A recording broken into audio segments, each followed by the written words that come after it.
ಕನ್ನಡಿಗರ ಮೇಲೆ ದೌರ್ಜನ್ಯ ಏನು ನಡೆದಿತ್ತೋ ಆ ವಿಡಿಯೋನ ನಮ್ಮ ಸ್ನೇಹಿತರಾದಂಥ ದರ್ಶನ್ ಹುಣಸೂರು ಅವ್ರಿಗೆ ಕಳಿಸ್ಕೊಟ್ಟಿದ್ದೆ. ಅವರು ತುಂಬ ಚೆನ್ನಾಗಿ ಎಡಿಟ್ ಮಾಡಿ ನೀಟಾಗಿ ಅದನ್ನು ಎಲ್ಲ ಸೋಷಿಯಲ್ ಮೀಡಿಯಾದಲ್ಲೂ ಹಾಕಿದ್ದಾರೆ. ಅವರು ವಿಡಿಯೋಸ್ನ ನೋಡಿಕೊಂಡು ತುಂಬ ಜನ, ನೂರಾರು ಜನ ಬಂದು ನಮ್ಮ ಅಪಾರ್ಟ್ಮೆಂಟ್ಗೆ ಇವತ್ತು ಜಿನಾ ಶಾಲೂಮ್ ಭಟ್ರಳ್ಳಿ KR ಪುರಂ ಬಂದು ಕನ್ನಡದವರು ಏನು ಅಂತ ಪ್ರೂವ್ ಮಾಡಿದ್ದಾರೆ. ಕನ್ನಡ ಪರ ಸಂಘಟನೆಗಳು ಹಾಗೂ ಮಿತ್ರ ವಾಹಿನಿಯವರು, ದರ್ಶನ್ ಹುಣಸೂರು ತುಂಬ ಸಪೋರ್ಟ್ ಮಾಡಿದಿರಿ. ನಿಮಗೆ ನಿಜವಾಗ್ಲೂ ಹೃತ್ಪೂರ್ವಕವಾಗಿ ಧನ್ಯವಾದ ತಿಳಿಸ್ತೀನಿ. ನಮಸ್ಕಾರ ಮಿತ್ರ ವಾಹಿನಿಯ ಎಲ್ಲ ವೀಕ್ಷಕ ಮಿತ್ರರಿಗೂ ಸ್ವಾಗತ. ನಾನು ದರ್ಶನ್ ಹುಣಸೂರು. ಸ್ನೇಹಿತರೆ, ಇವತ್ತು ಒಂದು ಬಹಳ ವಿಶೇಷವಾಗಿರುವಂತಹ ವಿಚಾರ ಹೆಮ್ಮೆಯಿಂದ ಹೇಳಿಕೊಳ್ತಾ ಇರುವಂತದ್ದು ಏನು ಅಂತ ಹೇಳಿದ್ರೆ, ಇತ್ತೀಚೆಗೆ ಅಂದ್ರೆ ಏನು ನಾವು ನವೆಂಬರ್ನಲ್ಲಿ ಸಾಕಷ್ಟು ಜನ ಕನ್ನಡ ರಾಜ್ಯೋತ್ಸವವನ್ನು ಆಚರಣೆ ಮಾಡಿದ್ವಿ. ಅದೇ ರೀತಿಯಾಗಿ ಬೆಂಗಳೂರಿನ KR ಪುರಂನಲ್ಲಿರುವಂತಹ ಒಂದು ಅಪಾರ್ಟ್ಮೆಂಟ್ ನಲ್ಲಿ ಕಳೆದ 10 ರಿಂದ 15 ವರ್ಷದಲ್ಲಿ ಒಂದು ಸಾರಿ ಕೂಡ ಕನ್ನಡ ರಾಜ್ಯೋತ್ಸವವನ್ನ ಆಚರಣೆ ಮಾಡಿರೋದಿಲ್ಲ. ಆದ್ರೆ ಈ ಬಾರಿ ಅಂದ್ರೆ ನವೆಂಬರ್ 30ನೇ ತಾರೀಕು ಮೊಟ್ಟ ಮೊದಲ ಬಾರಿಗೆ ಕನ್ನಡ ರಾಜ್ಯೋತ್ಸವವನ್ನ ಆಚರಣೆ ಮಾಡಲಾಗಿತ್ತು. ಅದು ಕೂಡ ಆ ಒಂದು ಅಪಾರ್ಟ್ಮೆಂಟ್ ನಲ್ಲಿ ಕಾಂಟ್ರಾಕ್ಟ್ ಬೇಸಿಸ್ ಅಲ್ಲಿ ಕೆಲಸ ಮಾಡ್ತಾ ಇದ್ದಂತ ಒಂದಷ್ಟು ಜನ ಸೇರಿ ಮಾಡಿರ್ತಾರೆ, ಕನ್ನಡಿಗರು ಮಾಡಿರ್ತಾರೆ.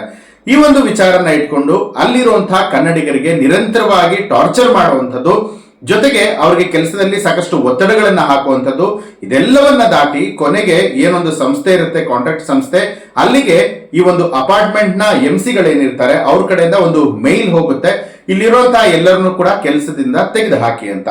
ಇದೇ ಒಂದು ವಿಚಾರಕ್ಕೆ ಸಂಬಂಧಪಟ್ಟ ಹಾಗೆ ನಮ್ಮ ಮಿತ್ರ ವಾಹಿನಿಗೆ ಮಂಜುನಾಥ್ ನಾಯಕ್ ಅನ್ನುವಂತಹ ಒಬ್ರು ವ್ಯಕ್ತಿ ಫೋನ್ ಮಾಡ್ತಾರೆ.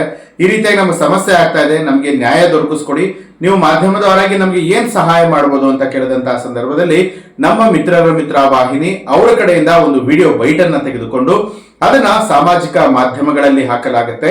ಜೊತೆಗೆ ಆ ಒಂದು ವಿಡಿಯೋ ಸಾಕಷ್ಟು ಕನ್ನಡ ಪರ ಸಂಘಟನೆಗಳಿಗೂ ಕೂಡ ತಲುಪುವಂಥದ್ದು, ಸಾಕಷ್ಟು ದೊಡ್ಡ ಮಟ್ಟದಲ್ಲಿ ಅದು ಶೇರ್ ಆಗುತ್ತೆ. ಮೊದಲನೇದಾಗಿ ಅಲ್ಲಿ ಏನ್ ನಡೀತು, ಅಲ್ಲಿ ಏನೆಲ್ಲ ಸಮಸ್ಯೆಗಳಾಗಿತ್ತು, ಆ ಒಂದು ವಿಡಿಯೋನ ನಾವೇ ಅದನ್ನ ಎಡಿಟ್ ಮಾಡಿ ಅಪ್ಲೋಡ್ ಕೂಡ ಮಾಡಿದ್ವಿ. ಆ ಒಂದು ವಿಡಿಯೋ ಏನು ಅನ್ನೋದನ್ನ ಮೊದಲಿಗೆ ನೋಡ್ಕೊಬರೋಣ ಬನ್ನಿ. ನಮಸ್ಕಾರ, ನನ್ನ ಹೆಸರು ಮಂಜುನಾಥ್ ನಾಯಕ್ ಅಂತ. ಕನ್ನಡ ರಾಜ್ಯೋತ್ಸವ ಮಾಡಿದ್ವಿ 30ನೇ ತಾರೀಕು ನವೆಂಬರ್. ಸೊ ಆ ದಿನದಿಂದ ನಮಗೆ ತುಂಬ ಟಾರ್ಚರ್ ಕೊಡ್ತಾ ಇದ್ದಾರೆ. ಕನ್ನಡ ರಾಜ್ಯೋತ್ಸವ ಯಾಕೆ ಮಾಡಿದ್ರಿ, ಮಾಡಬಾರ್ದಿತ್ತು ನನ್ನ ಸೆಕ್ರೆಟರಿ ಅವರು ಬಂದು ಓಡಿಸೋದವರು ಧಮಕಿ ಹಾಕ್ತಾ ಇದ್ದಾರೆ. ಇದು ಎಷ್ಟು ಮಟ್ಟಕ್ಕೆ ಸರಿ ಅಂತ, ಯಾಕೆ ಸರ್ ನಾವು ಕನ್ನಡ ರಾಜ್ಯೋತ್ಸವ ಮಾಡಬಾರ್ದು ಅಂತ ನಾವು ಕ್ವಶನ್ ಮಾಡಿದ್ದೀನಿ. 4ನೇ ತಾರೀಕಿಂದ ಇದುವರೆಗೂ 10 ಮೇಲ್ ಹಾಕಿದ್ದಾರೆ, ಎಲ್ಲರನ್ನೂ ತೆಗೆದಾಕಿ ಕನ್ನಡದವ್ರನ್ನ ಅನ್ನೋ ಥರ.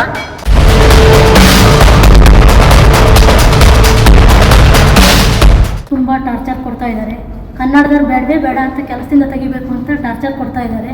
ಕನ್ನಡ ರಾಜ್ಯೋತ್ಸವ ಮಾಡಿದ್ದಕ್ಕೆ ಬಂದು ನಮಗೆ ದಯವಿಟ್ಟು ನ್ಯಾಯ ತರಿಸ್ಕೊಡಿ. ರಾಜ್ಯೋತ್ಸವ ಮಾಡಿದ್ದೇ ತಪ್ಪ. ಆ ಕನ್ನಡ ರಾಜ್ಯೋತ್ಸವ ಮಾಡಿದಾಗ ನಮ್ಮನ್ನ ಎಲ್ಲ ಕೆಲಸದಿಂದ ತೆಗಿತಾ ಇದ್ದಾರೆ. ದಯವಿಟ್ಟು ಬಂದು ನಮಗೆ ನ್ಯಾಯ ಕೊಡಿಸ್ಬೇಕು. ನಮಸ್ತೆ ಸರ್, ನಾವು ಕನ್ನಡ ರಾಜ್ಯೋತ್ಸವ ಮಾಡಿದಾಗಿಂದ ನಮಗೆ ತುಂಬ ಟಾರ್ಚರ್ ಆಗ್ತಾಯಿದೆ. ಇಲ್ಲಿ ದಯವಿಟ್ಟು ನೀವು ಬಂದು ನಮಗೆ ಇದು ಸಪೋರ್ಟ್ ಮಾಡಬೇಕಂತ ಕೇಳ್ಕೊತೀವಿ. ನಾವು ಕನ್ನಡ ರಾಜ್ಯೋತ್ಸವ ಮಾಡಿದಾಗಿಂದ ನಮಗೆ ತುಂಬ ಟಾರ್ಚರ್ ಕೊಡ್ತಾ ಇದ್ದಾರೆ. ಈ ಕೆಲಸ ಮಾಡೋಕ್ಕೂ ಆಗ್ತಾ ಇಲ್ಲ. ಕನ್ನಡದ ಕೆಲಸಕ್ಕೆ ಬೇಡ ಅಂತ ಹೇಳ್ತಾ ಇದ್ದಾರೆ. ಯಾಕೆ ನಾವು ಕನ್ನಡ ರಾಜ್ಯೋತ್ಸವ ಮಾಡ್ಬೋದು? ನಮಸ್ಕಾರ, ನನ್ನ ಹೆಸರು ಮಂಜುನಾಥ್ ನಾಯಕ್ ಅಂತ. ನಾವು ಇಲ್ಲಿ KR ಪುರಂ ಭಟ್ರಳ್ಳಿ ಹತ್ರ ಒಂದು ಜಿನಾ ಶಾಲೂಮ್ ಅಂತ ಅಪಾರ್ಟ್ಮೆಂಟಲ್ಲಿ ಸುಮಾರು 2 ವರ್ಷದಿಂದ ಕೆಲಸ ಮಾಡ್ತಿದ್ದೀವಿ. ನಮ್ಮ ಸ್ಟಾಫ್ ಎಲ್ಲ 3-4 ವರ್ಷದಿಂದ ಕೆಲಸ ಮಾಡ್ತಾ ಇದ್ದಾರೆ ಇಲ್ಲಿ. ಸೊ ಈ ಹಿಂದೆ ನಾವು ಕನ್ನಡ ರಾಜ್ಯೋತ್ಸವ ಮಾಡಿದ್ವಿ 30ನೇ ತಾರೀಕು ನವೆಂಬರ್. ಸೊ ಆ ದಿನದಿಂದ ನಮಗೆ ತುಂಬ ಟಾರ್ಚರ್ ಕೊಡ್ತಾ ಇದ್ದಾರೆ. ಅವ್ರು ಬಂದು ನಮಗೆ ಧಮಕಿ ಆಗ್ತಿದ್ದಾರೆ, ಕನ್ನಡ ರಾಜ್ಯೋತ್ಸವ ಯಾಕೆ ಮಾಡಿದ್ರಿ, ಮಾಡಬಾರ್ದಿತ್ತು ಅನ್ನೋ ಥರ ಧಮಕಿ ಆಗ್ತಾ ಇದ್ದಾರೆ. ನಮ್ಮ ಸೆಕ್ರೆಟರಿ ಅವರು ಬಂದು ಓಡಿಸೋದವರು ಅವ್ರು ಬಂದ್ಬಿಟ್ಟು ಯಾಕೆ ಕನ್ನಡ ರಾಜ್ಯೋತ್ಸವ ಮಾಡಿದ್ರಿ, ಮಾಡೋಂಗಿಲ್ಲ ಅನ್ನೋ ಥರ ನಮಗೆ ಧಮಕಿ ಆಗ್ತಾ ಇದ್ದಾರೆ. ಇದು ಎಷ್ಟು ಮಟ್ಟಕ್ಕೆ ಸರಿ ಅಂತ, ನಾವು ಯಾಕೆ ಸರ್ ನಾವು ಕನ್ನಡಿಗರು, ಯಾಕೆ ಸರ್ ನಾವು ಕನ್ನಡ ರಾಜ್ಯೋತ್ಸವ ಮಾಡಬಾರ್ದು ಅಂತ ನಾವು ಕ್ವಶನ್ ಮಾಡಿದ್ದೀನಿ.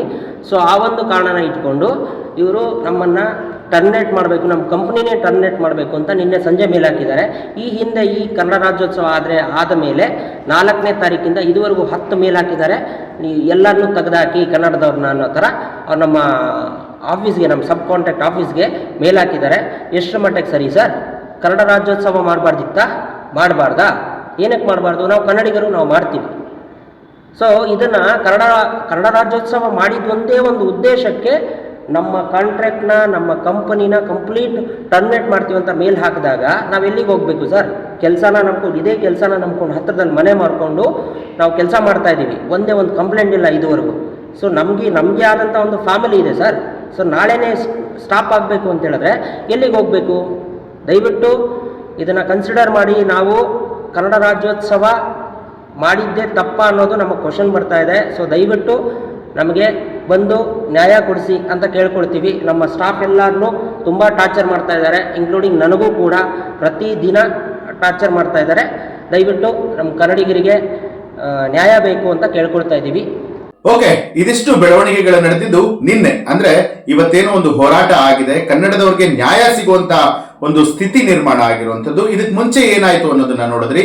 ಇದರಿಂದಾಗಿ ಕನ್ನಡ ಪರ ಸಂಘಟನೆಯ ಒಂದಷ್ಟು ಜನ ಒಗ್ಗೂಡ್ತಾರೆ. ಶುಕ್ರವಾರ ಬೆಳಗ್ಗೆ 10 ಗಂಟೆಗೆ ಕರೆಕ್ಟ್ ಆಗಿ ಎಲ್ಲರೂ ಕೂಡ ಒಂದ್ ಕಡೆ ಸೇರ್ಕೊಂಡು ಅಲ್ಲಿ ಹೋಗಿ ಕನ್ನಡಕ್ಕಾಗಿ ಹೋರಾಟವನ್ನ ಮಾಡುವಂತಹ ಕೆಲಸ ಮಾಡಿರುವಂತದ್ದು. ಒಂದ್ ಕಡೆ ಬಹಳನೇ ಹೆಮ್ಮೆ ಜೊತೆಗೆ ಖುಷಿಯ ವಿಚಾರ ಏನು ಅಂತ ಹೇಳಿದ್ರೆ, ಅಲ್ಲಿದ್ದಂತಹ ಕನ್ನಡಿಗರ ಜೊತೆಗೆ ನಮ್ಮ ಮಿತ್ರರ ಮಿತ್ರ ವಾಹಿನಿ ಇತ್ತು. ಹಾಗಾಗಿ ಇದು ಕೂಡ ನಮ್ಮ ಮಿತ್ರರ ಮಿತ್ರ ವಾಹಿನಿಯ ಒಂದು ಬಿಗ್ ಇಂಪ್ಯಾಕ್ಟ್ ಅಂತಾನೆ ಹೇಳ್ಬೋದು. ಯಾಕೆಂದ್ರೆ ಅಲ್ಲಿರುವಂತಹ ಕನ್ನಡಿಗರಿಗೆ ಯಾವುದೇ ರೀತಿಯಾದಂತಹ ತೊಂದರೆ ಆಗೋದಿಲ್ಲ ಅಂತ ಹೇಳಿ ಇದೀಗ ಅಪಾರ್ಟ್ಮೆಂಟ್ ನ ಸಿಬ್ಬಂದಿ ವರ್ಗದವರು ಏನಿದ್ದಾರೆ, ಅಂದ್ರೆ ಅವರು ಮೂಲತಃ ಕರ್ನಾಟಕದವರಲ್ಲ, ಪರಭಾಷಿಕರು. ಅವರು ಇವಾಗ ಒಂದು ಪ್ರಾಮಿಸ್ ಅನ್ನ ಮಾಡಿರುವಂತದ್ದು, ಏನು ಇಷ್ಟು ದಿನ ತೊಂದರೆ ಆಗುತ್ತೆ ಅನ್ನುವಂತ ಆರೋಪ ಮಾಡಲಾಗಿದೆ, ಮುಂದಿನ ದಿನದಲ್ಲಿ ಆ ರೀತಿಯಾದಂತಹ ಆರೋಪಗಳು ಆಗೋದಿಲ್ಲ ಅನ್ನುವಂಥದ್ದನ್ನ ಕೂಡ ಹೇಳಿದ್ದಾರೆ.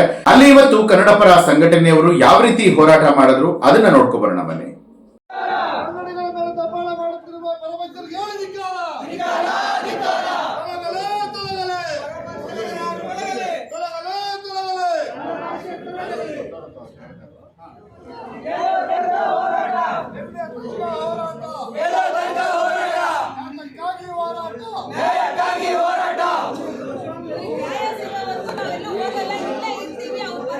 ಅವ್ರು ಬರ್ಬೇಕು. ಅವ್ರು ಯಾವ ಮಾಡಿದ್ದಾರೆ ಕಮಿಟಿ ಮೆಂಬರ್, ಇಷ್ಟು ಜನ ಬಡವ್ರ ಮೇಲೆ, ಇಷ್ಟು ಜನ ಬಡವ್ರ ಮೇಲೆ ಹೊಟ್ಟೆ ಮೇಲೆ ಹೊಡೆಯಂತ ಅಯ್ಯಾಗಿ ನನ್ನ ಮಗನು ಅವ್ರು ಬರ್ಬೇಕು ಇಲ್ಲಿಗೆ. ನಮ್ಮನೆ ಒಳಗೆ ಎಲ್ಲ ಹಬ್ಬ ಮಾಡ್ಕೊಳ್ಳೋದಕ್ಕೆ ಈ ಅಯ್ಯಾಗಿ ನನ್ನ ಮಗನ ಪರ್ಮಿಷನ್ ತಗೊಳ್ಬೇಕಾ? ಅನ್ಯಾಯ ಅನ್ಯಾಯ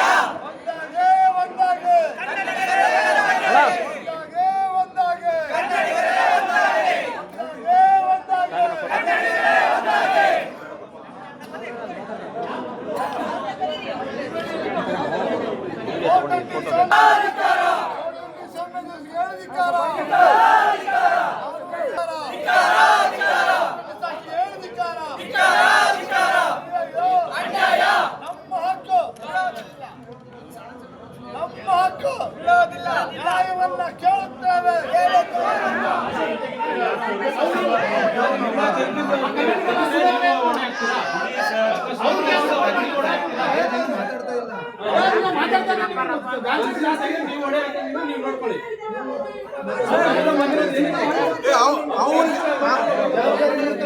ಆನಂದ್ ಮಗನಿಗೆ ಏನ್ರಿ ಕೇಳ್ತೀರಾ? ಅವನು ಯಾವನ್ರಿ? ಅವನು ನಿಮ್ ಪ್ರಾಬ್ಲಮ್ ನೀವು ಫೇಸ್ ಮಾಡಿ ಅವನು ಯಾವನು? ಅವನು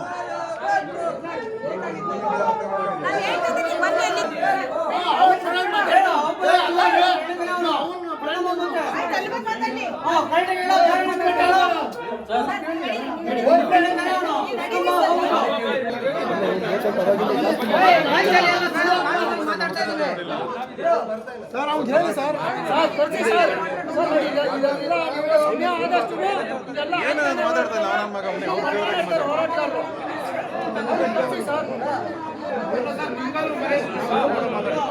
ಅವ್ನು ಸರಿ ಇಲ್ಲ. ಅವ್ರು ಅವಾಗಿಂದ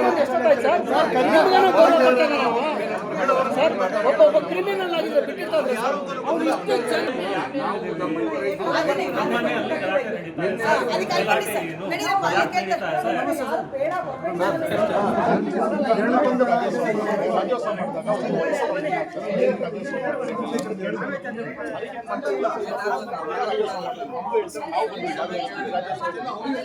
ರಾಜ್ಯೋತ್ಸವ ಎಲ್ಲ ಆದ್ಮೇಲೆ 10 ವರ್ಷದ ಏನು ಇವರು ಬಂದು 40% ಟಾರ್ಗೆಟ್ ತೆಗಿಬೇಕು ರಾಜ್ಯೋತ್ಸವ. ಎಲ್ಲ ಮತ್ತೆ ಇವತ್ತೇ ಲಾಸ್ಟ್ ಗವರ್ಮೆಂಟ್ ಕನ್ನಡ ರಾಜ್ಯೋತ್ಸವ ಮಾಡಿದ್ದಾರೆ ಅಂತ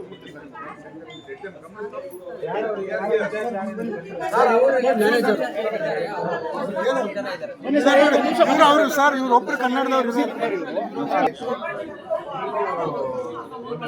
ಎಲೆಕ್ಷನ್ ಆಯ್ತು, ನಾನು ವೈಸ್ ಪ್ರೆಸಿಡೆಂಟ್ ಆಗಿ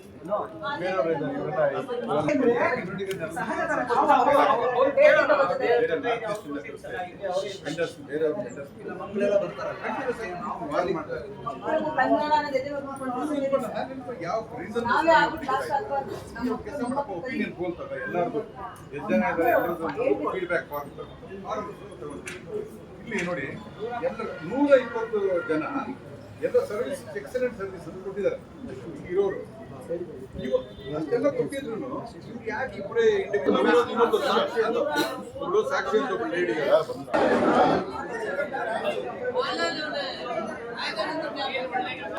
ನಮ್ಗೆ ಎಲ್ಲ ಭಾಷೆ ಬರುತ್ತೆ ಉಳಿದಾಗ್ತಿರಲ್ಲ.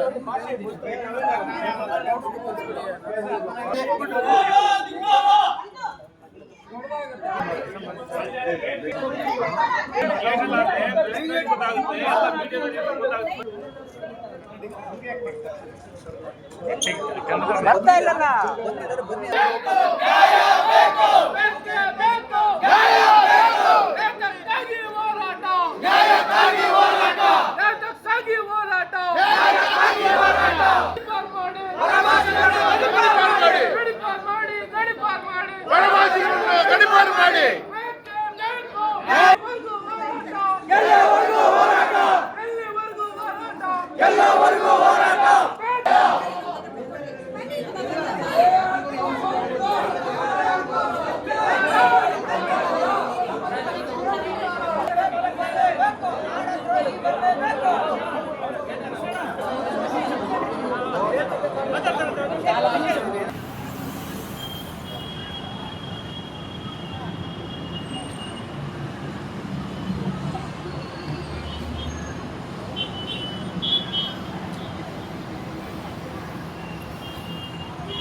ಯಾವುದೇ ಕಾರಣಕ್ಕೆ ನಿಮ್ಮನ್ನ ಟರ್ಮಿನೇಟ್ ಮಾಡಲ್ಲ, ಕೆಲಸದಿಂದ ತೆಗೆಯಲ್ಲ.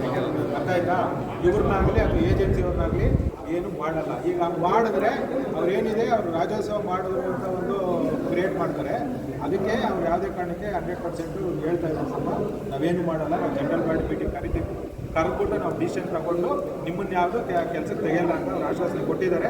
ಹಾಗಾಗಿ ನೀವು ಕೆಲಸ ಮಾಡಿ, ನಿಮ್ಗೆ ಸಂಬಳದ ಬಗ್ಗೆ ಆಗಲಿ ಕೆಲಸದ ಬಗ್ಗೆ ಆಗಲಿ ಏನು ವರಿ ಮಾಡಬೇಡಿ, ಆರಾಮಾಗಿ ಕೆಲಸ ಮಾಡಿ. ಕೆಲಸ ಮಾಡೋದನ್ನು ಒಂದು ಸ್ವಲ್ಪ ಯಾವುದು ತರಲೆ ಆಗ್ಬಾರ್ದು, ಏನು ಪ್ರಾಬ್ಲಮ್ ಆಗ್ಬಾರ್ದು. ಅಲ್ಲ ನಾನು ಹೇಳೋದು ಹೇಳೋದು ಬಿಡಿ, ಮಾತಾಡಿ ನಾನು ಹೇಳೋದು ಕೇಳಿ. ಈಗ ನಾನು ಹೇಳೋದು ಕೆಲವರು ಏನು ಮಾಡ್ತಾರೆ ಅಂದರೆ ಅದನ್ನು ಕಾಯ್ತಾ ಇರ್ತಾರೆ.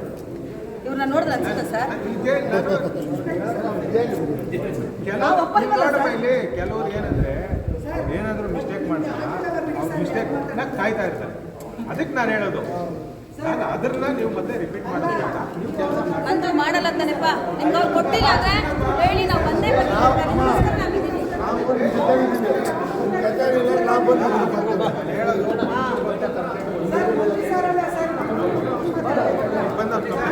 ಸರಿ ಇಲ್ಲ ಬರ್ತಾರೆ ಸ್ಟೇಷನ್ ಬರ್ತಾರೆ, ಸಾಕ್ಷಿಯವರು ಸ್ಟೇಜ್ ಬರ್ತಾರೆ. ಇನ್ನೊಬ್ರು ಪ್ರೆಸಿಡೆಂಟ್ ಇರೋರು ಅವರು ಹೈದರಾಬಾದ್ ಅವ್ರು ಬರೋಕ್ಕಾಗ. ಈಗ ಪ್ರಾಬ್ಲಮ್ ಏನಿದೆ, ಇವ್ರನ್ನ ಇವತ್ತು ಕೆಲಸದಿಂದ ವಜಾ ಮಾಡಬೇಕು ಅಂತ ಹೇಳಿ ಎಲ್ಲ ನೋಟಿಸ್ ಆತ ಡಿಸಿಷನ್ ತಗೊಂಡ್ಬಿಟ್ಟಿದ್ದ. ಕನ್ಫ್ಯೂಷನ್ ಆಯಿತು, ಏನೋ ಆಗೋಯ್ತು ಬಿಟ್ಟರೆ ಯಾರನ್ನ ರಿಮೂವ್ ಮಾಡೋದಾಗಿ ಅಂತದಾಗಿ. Next general body meeting, emergency general body meeting ಏನೇ ಅಂತ ಈಗಲೂ ಇದ್ರ ಆಶ್ವಾಸನೆ ನಾವು ಕೊಡ್ತಾ ಇದ್ದೀವಿ. ಪ್ಲಸ್ ನಾವು ಮೇಲ್ ಆಗ್ತಾ ಇದ್ದೀವಿ. ಇವರು ನಮ್ಮ ಟ್ರೆಜರರ್, ನಮ್ಮ ಇವರು ವೈಸ್ ಸೆಕ್ರೆಟರಿ, ನಾನು ವೈಸ್ ಪ್ರೆಸಿಡೆಂಟ್. ಇಲ್ಲದೆ ಇರೋರು ಮೂರೇ, ಮಿಕ್ಕಿದ್ದು ನಾವು ಹೌದು ಬಂದಿದ್ದು ಅಷ್ಟೇ.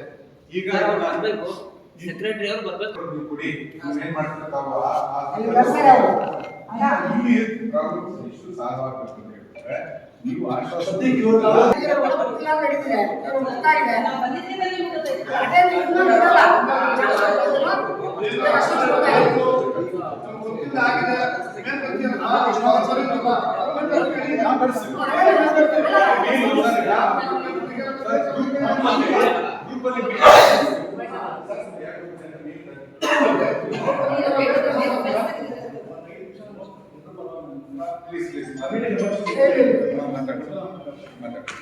ನೀವೇ ಒಂದಾಗ್ಬಿಟ್ಟು ನೀವು ಒಗ್ಗಟ್ಟಾಗಿ ನೀವು ಇಂಥ ನಿರ್ಧಾರ ತಗೊಂಡ್ರೆ ನಾವುಗಳು ಬರೋಂಥ ಇವತ್ತು ನೋಡಿ ಎಷ್ಟೋ ಜನ ನಮ್ಮಗಳು ಕೆಲಸಗಳು ರಜಾ ಹಾಕಿ ನಾನು ಮೈಸೂರಲ್ಲಿದ್ದೆ ಸರ್, ಬೆಳಿಗ್ಗೆ 5 ಗಂಟೆ ನಾನು ಬಿಟ್ಟು 9:30 ನನಗೆ ಬಂದಿದ್ದೀನಿ. ನಾನು ಕೇಳ್ಕೊಳ್ಳೋದು ಅಂದ್ರೆ ಅಪಾರ್ಟ್ಮೆಂಟ್ ಅಲ್ಲಿ ಶೇಕಡಾವಾರು ಕನ್ನಡಿಗರಿದ್ದಾರೆ, ಕನ್ನಡಿಗರು ಸಪೋರ್ಟ್ ಮಾಡುವಂತ ನಿಮ್ಮಂತವರೆಲ್ಲ ಇರೋದ್ರಿಂದ ನಿಮ್ಗೆ ಇದುವರೆಗೂ ಗೊತ್ತಿರಲಿಲ್ಲ. ಈಗ ತಾವು ದಯವಿಟ್ಟು ಏನ್ ಪ್ರಾಬ್ಲಮ್ ಆಗಿದೆ ನಿಮ್ಗೆಲ್ಲ ಗೊತ್ತಾಗಿದೆ. ದಯವಿಟ್ಟು ಇನ್ನು ಮುಂದೆ ಕನ್ನಡಿಗರಿಗೆ ಯಾರಿಗೂ ತೊಂದರೆ ಆಗದೆ ಇರೋ ತರ, ಆಮೇಲೆ ನಿಮ್ಮ ಒಂದು ಅಪಾರ್ಟ್ಮೆಂಟ್ ನ ವಾತಾವರಣ ಹಾಳಾಗದೆ ಇರೋ ತರ ಕಾಪಾಡಬೇಕಾಗಿರೋದು ನಿಮ್ ಜವಾಬ್ದಾರಿ. ನೀವೊಂದು ಆಶ್ವಾಸನೆ ಕೊಟ್ಟು ಇಲ್ಲ ಇನ್ಮೇಲಿಂದ ಅವ್ರು ಯಾರನ್ನೂ ಕೆಲಸದಿಂದ ತೆಗೆಯಲ್ಲ ಅಂದ್ಬಿಟ್ಟು ನೀವೆಲ್ಲ ಒಗ್ಗಟ್ಟಾಗಿ ನಮ್ಗೆ ಆಶ್ವಾಸನೆ ಕೊಟ್ರೆ ನಾವು ಹೋಗ್ತೀವಿ. ಆಮೇಲೆ ಅವ್ರು ಬಂದ್ಬಿಟ್ಟು ಸ್ಟೇಷನ್ ಅಲ್ಲಿ ಕಂಪ್ಲೇಂಟ್ ಕೊಡ್ತಾರೆ, ಅವ್ರು ಕಂಪ್ಲೇಂಟ್ ಕೊಡ್ತಾರೆ. ಮುಂದೆ ಯಾವುದೇ ಕಾರಣಕ್ಕೂ ಏನು ಅನಾಹುತ ಆಗದಿರ ನೋಡ್ಕೊಳ್ಳೋ ಜವಾಬ್ದಾರಿ ನಿಮ್ದು. ನಾವು ಕಾನೂನು ಚೌಕಟ್ಟನ್ನ ಮೀರಲ್ಲ, ಬಟ್ ಏನಾದ್ರು ಅವ್ರನ್ನ ಕೆಲಸದಿಂದ ತೆಗೆದ್ರೆ ನಾವು ಭಾನುವಾರ ದೊಡ್ಡ ಮಟ್ಟದಲ್ಲಿ ಹೋರಾಟ ಮಾಡೋದಂತೂ ಸತ್ಯ ಸರ್. ಕನ್ನಡಿಗರ ಅನ್ಯಾಯ ಆದ್ರೆ ನಾವು ಅಲ್ಲಿ ಇರಲೇಬೇಕು. ಇನ್ಸ್ಪೆಕ್ಟರ್ ಹೇಳಿದ್ದಾರೆ ಅವ್ರು ಏನು ನಾವು ಕಾನೂನು ಚೌಕಟ್ಟಲ್ಲಿ ನಾವು ಏನು ಹೋರಾಟ ಮಾಡಬೇಕು ನಾವು ಹೋರಾಟ ಮಾಡ್ತೀವಿ. ಬಟ್ ನಾವು ಯಾವುದೇ ಕಾರಣಕ್ಕೂ ಕನ್ನಡಿಗರಿಗೆ ಎಲ್ಲೇ ಅನ್ಯಾಯ ಆಗ್ತಾ ಇದೆ ನಾವು ಬಿಟ್ಕೊಡಕ್ ರೆಡಿ ಇಲ್ಲ. ಪಾಪ ಬಡಪಾಯಿಗಳು ಹೊಟ್ಟೆ ಮೇಲೆ ಹೊಡೆಯಿದ್ರೆ ಯಾರು ನೋಡ್ಕೊಂಡು ಕುತ್ಕೊಳ್ಳೋದವ್ರು ನಾವಲ್ಲ. ಅವರು ಇಲ್ಲಿ ಬಂದಿದ್ದಾರೆ, ಅವ್ರ ಹಬ್ಬಗಳನ್ನ ಅವರು ಮಾಡ್ತಾರೆ, ನಾವು ಅದಕ್ಕೆ ಅವ್ರ ಗೌರವ ನಮ್ಮ ರಾಜ್ಯೋತ್ಸವ ಮಾಡಿದ ತಕ್ಷಣ ಅವ್ರು ಇದರೆಲ್ಲ ಮಾಡಬಹುದು ಅಂದ್ರೆ ಅದು ಭಾರಿ ದೊಡ್ಡ ತಪ್ಪಾಗುತ್ತೆ. ಇವತ್ತಿನ ದಿನ ಬರೀ ಇಷ್ಟ ಜನ ಬಂದಿರೋರು ಎಲ್ಲ ಏನ್ ಹೇಳಿದ್ರು ಭಾನುವಾರ ಹೋರಾಟ ಇಟ್ಕೊಳ್ಳಿ, ಭಾನುವಾರ ದೊಡ್ಡ ಮಟ್ಟದಲ್ಲಿ ಮಾಡೋಣ ಅಂತ ಹೇಳಿದ್ರು. ಬೇಡ, ನಾವೇ ಮೊದಲನೇದಾಗಿ ಹೋಗಿ ಮಾತಾಡಿ ಎಲ್ಲ ಸರಿ ಮಾಡ್ತೀವಿ ಅಂತ ಹೇಳಿದೀವಿ. ದಯವಿಟ್ಟು ನಿಮ್ಮೆಲ್ಲರೂ ಕೇಳ್ಕೊಂತೀನಿ, ಈ ಅಪಾರ್ಟ್ಮೆಂಟ್ ಅಲ್ಲಿ ಇರ್ತಕ್ಕಂಥ ನೀವುಗಳು ಮುಂದೆ ನಿಂತ್ಕೊಂಡು ಯಾರೋ ಇಬ್ಬರು ಮಾತನಾಡೋದಕ್ಕಿಂತ ನೀವೆಲ್ಲ ಒಂದು ಜನರಲ್ ಬಾಡಿ ಮೀಟಿಂಗ್ ಮಾಡಿ ಆ ಜನರಲ್ ಬಾಡಿ ಮೀಟಿಂಗ್ ಮುಖಾಂತರ ಒಂದು ನಿರ್ಧಾರ ತಗೊಂಡ್ರೆ ಅದು ಸೂಕ್ತವಾಗಿರುತ್ತೆ ಸರ್.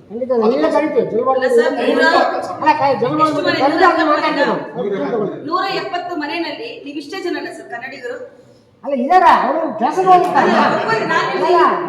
ವಿಡಿಯೋ ವೈರಲ್ ಆಗಿ ನಾವು ಎಷ್ಟೊಂದು ಜನ ಎಲ್ಲಾ ಕನ್ನಡಿಗರು ಎದ್ದು ನಿಂತ್ಕೊಂಡು ಇಲ್ಲಿವರೆಗೂ ಬರ್ತಾ ಇದೀವಲ್ಲ. ನೀವು ಇಲ್ಲಿರೋ ಇವಾಗ ನಾವು ಬಂದಿದ್ದೀವಿ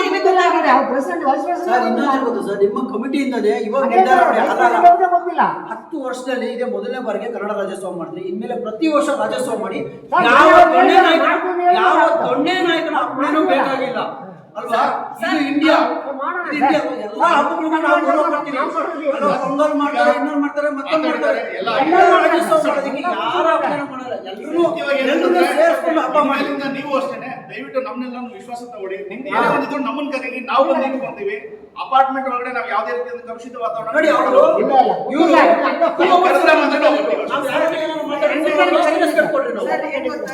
ರೆಸ್ಪೆಕ್ಟ್ ಗಿವ್ ಅಂಡ್ ಟೇಕ್ ಅಂತ ಇರುತ್ತೆ.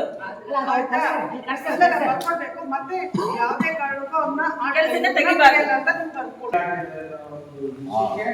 ಈಗ ಅವರೆಲ್ಲರೂ ಗೊತ್ತಾಗಿ ಎಲ್ಲ ಬಂದಿದ್ದಾರೆ. ಈಗ ಇದು ನಮ್ಮ ಕರ್ನಾಟಕ. ಈಗ ನಾವು ಒರಿಸ್ಸಾದಲ್ಲಿ ಹೋಗಿದ್ರೆ ಒರಿಸ್ಸಾದಲ್ಲಿ ನಾವು ಸಹಿತ ಒರಿಸ್ಸಾದ ಏನು ಆಚರಣೆ ಆಗ್ತದೆ ನಾವು ಮಾಡ್ತೀವಿ. ಈಗ ನಮ್ಮ ಇಂಡಿಯನ್ಸೇ ಹೋಗಿ ಔಟ್ ಆಫ್ ಕಂಟ್ರಿಲಿ ಅವ್ರು ಯಾರೋ ಒಬ್ರು ಕನ್ನಡನೇ ಸರಿಯಾಗಿ ಬರಲ್ಲ ಪಾಪ ಹಾಡು ಹೇಳ್ತಾರೆ ಅಲ್ವಾ? ಅದೊಂಥರ ಹೆಮ್ಮೆ ಅನ್ಸುತ್ತೆ. ನಾವು ಅದನ್ನ ನಾವಿಲ್ಲಿ ನಮ್ಮ ಕರ್ನಾಟಕದಲ್ಲಿ ನಾವು ಇದ್ದೀವಿ ಅಂದ್ಮೇಲೆ ನಮ್ಮ ಹಬ್ಬನೇ ಅದು. ನಮ್ಮ ಒರಿಸ್ಸಾದೇನೆ ಹಬ್ಬ ಮಾಡ್ತೀವಿ, ಮಾಡ್ಕೊಳ್ಳಿ. ಇತ್ತು ಉತ್ತರ ಪ್ರದೇಶದಲ್ಲಿ ಏನ್ ಹಬ್ಬ ಮಾಡ್ತೀರ ನೀವು ಮಾಡಿ. ಬಟ್ ಇಲ್ಲಿ ನಮ್ಮ ಕರ್ನಾಟಕದಲ್ಲಿ ಏನಿದೆ ಅದನ್ನ ಹಬ್ಬ ನೀವು ಆಚರಣೆ ಮಾಡೋದಕ್ಕೆ ಏನು ಕಷ್ಟ ಏನಿದೆ? ನೀವು ಮಾಡಬೇಡಿ, ಆಯ್ತು ಮಾಡೋದು ಬಿಡಿ ಅಲ್ವಾ? ನಿಮ್ಗೆ ಇಂಟ್ರೆಸ್ಟ್ ಇದ್ರೆ ಮಾಡಿ, ಇಲ್ಲ ನೀವು ಮಾಡೋದು ಮಾಡಿ. ಕನ್ನಡ ರಾಜ್ಯೋತ್ಸವ ನಮ್ಮ ಕರ್ನಾಟಕ ನಾವು ಮಾಡ್ತೀವಿ, ಮಾಡ್ತಾರೆ ವರ್ಷ ವರ್ಷ. ನೀವು ಸಪೋರ್ಟ್ ಮಾಡಿ. ಈಗ ಒಂದು ಬೇಡ ಯಾರು ಮಾಡಲ್ಲ. ವೀಕ್ಷಕರು, ಎಷ್ಟೆಲ್ಲ ವಿಚಾರಗಳನ್ನ ನೋಡಿದ್ರಿ. ಒಂದ್ ಕಡೆ ಹೆಮ್ಮೆ, ನಮ್ಮ ಮಿತ್ರರ ಮಿತ್ರ ವಾಹಿನಿ ವತಿಯಿಂದ ಕನ್ನಡಿಗರಿಗಾಗಿ ಧ್ವನಿ ಎತ್ತುವಂತಹ ಒಂದು ಅವಕಾಶ ಸಿಕ್ಕಿತ್ತು. ಇದೆಲ್ಲ ಬೆಳವಣಿಗೆಗಳು ನಡೆದ ನಂತರ ಶ್ರೀಯುತ ಮಂಜುನಾಥ್ ನಾಯಕ್ ಅವರೇ ನಮ್ಮೊಂದು ವಿಡಿಯೋ ಕೂಡ ಮಾಡಿ ಕಳಿಸಿದ್ದಾರೆ. ಇವತ್ತು ನಡೆದಂತಹ ಹೋರಾಟ ಕನ್ನಡಿಗರಿಗೆ ಸಿಕ್ಕಿರುವಂತಹ ಜಯ. ಹಾಗಾಗಿ ಮಿತ್ರರ ಮಿತ್ರ ವಾಹಿನಿಗೆ ಧನ್ಯವಾದಗಳನ್ನ ಕೂಡ ಹೇಳಿರುವಂತದ್ದು. ಆ ಒಂದು ವಿಡಿಯೋ ಕೂಡ ಇದೆ, ನೋಡ್ಕೊಬರೋಣ ಬನ್ನಿ. ಓಕೆ ವೀಕ್ಷಕರೇ, ಇಷ್ಟೊತ್ತು ಈ ಒಂದು ವಿಡಿಯೋನ ನೋಡಿದ್ರಿ. ಬಹಳನೇ ಖುಷಿ ಆಗುತ್ತೆ, ಜೊತೆಗೆ ಹೆಮ್ಮೆ ಕೂಡ ಆಗುತ್ತೆ. ಮುಂದಿನ ದಿನದಲ್ಲೂ ಕೂಡ ಮಿತ್ರರ ಮಿತ್ರ ವಾಹಿನಿ ಇದೇ ರೀತಿಯಾಗಿ ಕನ್ನಡಿಗರಿಗಾಗಿ, ಕನ್ನಡಕ್ಕಾಗಿ ಧ್ವನಿ ಎತ್ತುವಂತಹ ಕೆಲಸವನ್ನ ಮಾಡೋದಕ್ಕೆ ಸದಾಕಾಲ ಸಿದ್ಧವಾಗಿರುತ್ತೆ ಅಂತ ಹೇಳ್ತಾ ಈ ಒಂದು ವಿಡಿಯೋನ ವೀಕ್ಷಣೆ ಮಾಡದಂತ ನಿಮ್ಗೆ ಏನ್ ಅನ್ನಿಸ್ತು ಅನ್ನೋದನ್ನ ಕಮೆಂಟ್ ಮಾಡಿ ತಿಳಿಸಿ. ಹಾಗೆ ನೀವು ಇನ್ನೂ ಕೂಡ ಮಿತ್ರರ ಮಿತ್ರ ವಾಹಿನಿಗೆ ಸಬ್ಸ್ಕ್ರೈಬ್ ಆಗಿಲ್ಲ ಅನ್ನುವಂಥದ್ದಾದ್ರೆ ಈಗಲೇ ಸಬ್ಸ್ಕ್ರೈಬ್ ಆಗಿ ಬೆಲ್ ಐಕಾನ್ ಒತ್ತಿ. Thank you so much. ನಮಸ್ಕಾರ, ನನ್ನ ಹೆಸರು ಮಂಜುನಾಥ್ ನಾಯಕ್ ಅಂತ. ನಿನ್ನೆ ಅಷ್ಟೇ ನಮ್ಮ ಅಪಾರ್ಟ್ಮೆಂಟಲ್ಲಿ, ಒಂದು ಜೀನಾ ಶಾಲಮ್ ಅಂತ ಅಪಾರ್ಟ್ಮೆಂಟಲ್ಲಿ ಕನ್ನಡಿಗರ ಮೇಲೆ ದೌರ್ಜನ್ಯ ಏನು ನಡೆದಿತ್ತು ಆ ವಿಡಿಯೋನ ನಾನು ಮಾಡಿಬಿಟ್ಟು ನಮ್ಮ ಮಿತ್ರರ ಮಿತ್ರ ವಾಹಿನಿಯ ದರ್ಶನ್ ಹುಣಸೂರು, ನಮ್ಮ ಸ್ನೇಹಿತರಾದಂಥ ದರ್ಶನ್ ಹುಣಸೂರು ಅವ್ರಿಗೆ ಕಳಿಸ್ಕೊಟ್ಟಿದ್ದೆ. ಅವರು ತುಂಬ ಚೆನ್ನಾಗಿ ಎಡಿಟ್ ಮಾಡಿ ನೀಟಾಗಿ ಅದನ್ನು ಎಲ್ಲ ಸೋಷಿಯಲ್ ಮೀಡಿಯಾದಲ್ಲೂ ಹಾಕಿದ್ದಾರೆ ಅವರು.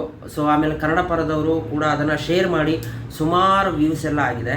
ಆಮೇಲೆ ಆ ವಿಡಿಯೋಸ್ನ ನೋಡಿಕೊಂಡು ತುಂಬ ಜನ ನೂರಾರು ಜನ ಬಂದು ನಮ್ಮ ಅಪಾರ್ಟ್ಮೆಂಟ್ಗೆ ಇವತ್ತು ಜಿನಾ ಶಾಲೋಮ್ ಭಟ್ರಳ್ಳಿ KR ಪುರಂ ಬಂದು ತುಂಬ ಒಂದು ಒಮ್ಮತದಿಂದ ಕಾರ್ಯಕ್ರಮನ ನಡೆಸ್ಕೊಟ್ರು. ಮೀನ್ಸ್ ಕನ್ನಡದವರು ಏನು ಅಂತ ಪ್ರೂವ್ ಮಾಡಿದ್ದಾರೆ. ಕನ್ನಡದ ಬಗ್ಗೆ ಯಾರಾದರೂ ಮಾತಾಡೋದಕ್ಕಿಂತ ಮೊದಲು ಥಿಂಕ್ ಮಾಡಿ ಯೋಚನೆ ಮಾಡಿ ಮಾತಾಡಬೇಕು ಅಂತ ಇವತ್ತೊಂದು ನಮ್ಮ ಅಪಾರ್ಟ್ಮೆಂಟಲ್ಲಿ ಪ್ರೂವ್ ಆಗಿದೆ.